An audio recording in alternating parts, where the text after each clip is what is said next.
Guys, क्या आप भी अंग्रेजी सीखना चाहते हैं? अगर सीखना चाहते हैं तो कहीं बाहर जाकर सीखने की जरूरत नहीं है, क्योंकि हम सबके मोबाइल फोन्स पर हर एक चीज अवेलेबल होती है और इसी तरह इंग्लिश सीखने के लिए सब कुछ हमारे मोबाइल्स पर अवेलेबल है। तो आप घर बैठे भी इंग्लिश सीख सकते हैं।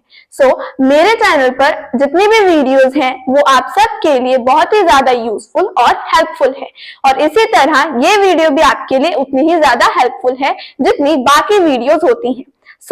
Hey there, I'm Prableen and welcome back to Prableen Expert। तो आज के इस वीडियो में हम सीखने वाले हैं डेली यूज होने वाले इंग्लिश वर्ड्स जो हमारी इंग्लिश के लिए बहुत ही ज्यादा इंपॉर्टेंट होते हैं। तो टाइम वेस्ट ना करते हुए चलिए वीडियो की शुरुआत करते हैं एंड वीडियो में अंत तक जरूर बने रहिए। तो हमारा सबसे पहला वर्ड है बढ़ा चढ़ाकर कहना। जब हम किसी चीज को बहुत ही बढ़ा चढ़ाकर कहते हैं तो उसे इंग्लिश में कहते हैं exaggerate। exaggerate वो हर बात को बढ़ा चढ़ाकर बताता है। He exaggerates everything। He exaggerates everything।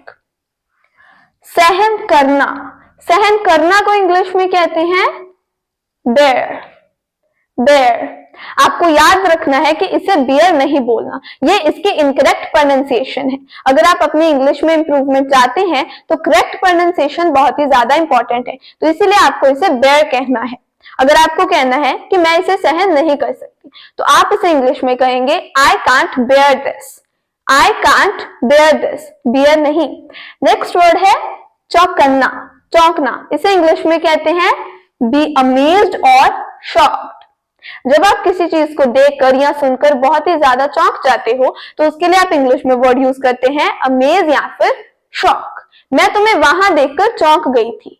I was so amazed when I saw you there। I was so amazed when I saw you there। Next word है चढ़ाना। चढ़ाना को इंग्लिश में कहते हैं इरिटेट। इरिटेट तुम मुझे बहुत चढ़ाते हो। You irritate me so much। You irritate me so much।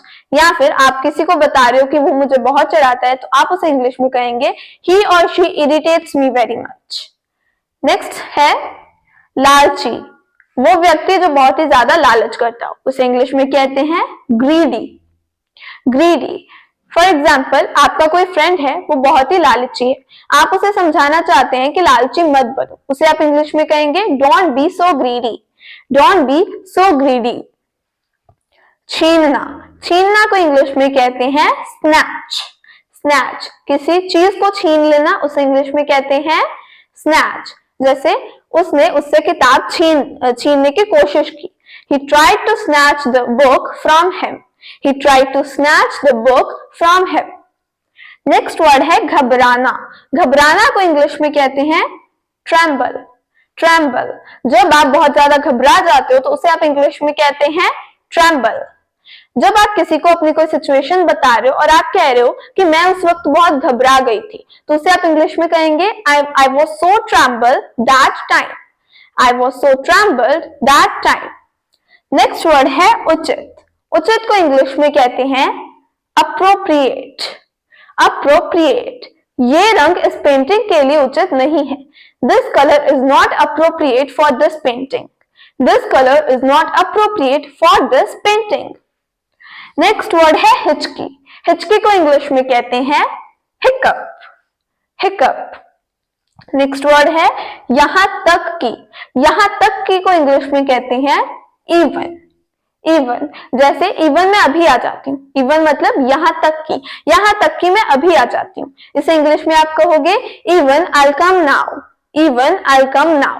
तो जब भी आपने इंग्लिश में कहना है कि यहां तक की उसे आप इंग्लिश में कहेंगे even। नेक्स्ट वर्ड है समझाना। समझाना को इंग्लिश में कहते हैं एक्सप्लेन। एक्सप्लेन मुझे सब समझाओ। एक्सप्लेन मी एवरीथिंग जो कुछ भी यहाँ हुआ। All that happened here। All that happened here। Explain me everything all that happened here मतलब मुझे सब समझाओ जो कुछ भी यहाँ हुआ है। नेक्स्ट वर्ड है फुसफुसाना। फुसफुसाना को इंग्लिश में कहते हैं विस्पर। विस्पर किसी के कान में फुसफुसाना उसे इंग्लिश में कहते हैं विस्पर। जैसे मुझे फुसफुसाना बंद करो। Stop whispering to me. मेरे कानों में फुसफुसाना बंद करो। Stop whispering in my ears. Stop whispering in my ears. अगर आपको ये वीडियो पसंद आ रही है तो प्लीज इसे लाइक जरूर कीजिए एंड ज्यादा से ज्यादा शेयर जरूर कीजिए। So let's continue. तो हमारा अगला वर्ड है बिना बात के। बिना बात के को इंग्लिश में कहते हैं नीडलेसली। नीडलेसली, तुमने बिना बात के उसे डांट दिया। You scolded him needlessly. You scolded him needlessly. Next word है मेज लगाना। मेज लगाना को इंग्लिश में कहते हैं to set the table. To set the table.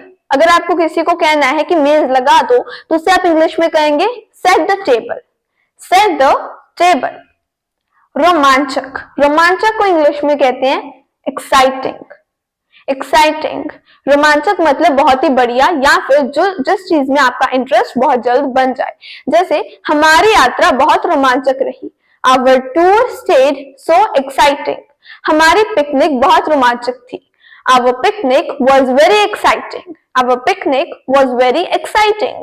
Next word है निराश करना। इसे इंग्लिश में कहते हैं disappoint. Disappoint. मैंने तुम्हें जानबूझकर निराश नहीं किया। I didn't disappoint you. I didn't disappoint you. Next word है जबकि। जबकि को इंग्लिश में कहते हैं while. while. नेक्स्ट वर्ड है तेजी से। किसी काम को जल्दी से या तेजी से करना, उसके लिए आप इंग्लिश में वर्ड यूज करेंगे rapidly. rapidly. नेक्स्ट वर्ड है सजावट। सजावट के लिए हम इंग्लिश में वर्ड यूज करते हैं डेकोरेशन। डेकोरेशन। नेक्स्ट भेदभाव करना को इंग्लिश में कहते हैं डिस्क्रिमिनेट। डिस्क्रिमिनेट मतलब भेदभाव करना। भेदभाव मत करो। Do not discriminate. Do not discriminate. Next word है समझदार या फिर अक्लमंद। जो व्यक्ति बहुत समझदार या फिर अक्लमंद हो उसके लिए आप इंग्लिश में वर्ड यूज करेंगे सेंसिबल। सेंसिबल जैसे वो बहुत समझदार व्यक्ति है। He is a sensible person. He is a sensible person. अगर आपको ये वीडियो पसंद आई तो प्लीज इसे लाइक जरूर कीजिए। ज्यादा से ज्यादा अपने फ्रेंड्स और रिलेटिव्स के साथ शेयर भी जरूर कीजिए ताकि वो भी घर बैठे इंग्लिश सीख पाए। Bye bye, see you in the next video.